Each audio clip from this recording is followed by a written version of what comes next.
¿Quiénes somos? ¿De dónde somos? ¿En dónde estamos?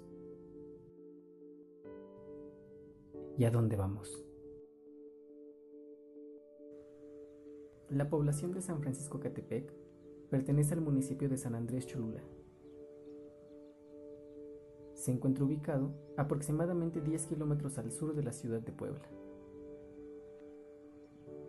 Comunidad que desde la época virreinal se dedica a la agricultura y ganadería.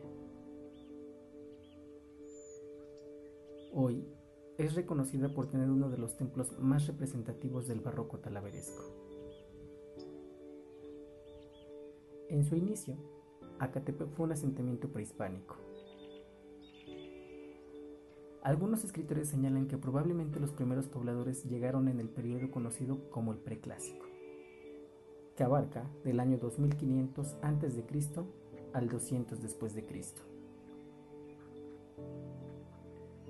Como todas las comunidades indígenas, Acatepec cuenta con un glifo, compuesto por una caña o carrizo en la parte superior, cuya pronunciación en náhuatl es Acatl.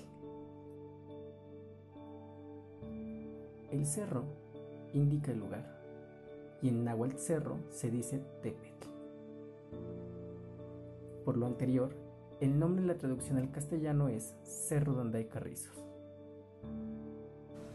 Es importante mencionar que los antiguos mexicanos identificaban los lugares por sus características topográficas, y era así como iban surgiendo los nombres prehispánicos de cada pueblo.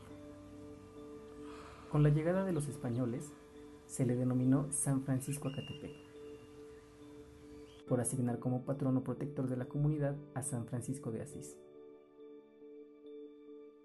Si quieres conocer el templo de esta comunidad, visita nuestro canal. No olvides suscribirte, dejar tus comentarios y compartir este video. Nos estamos viendo, banda. Adiós.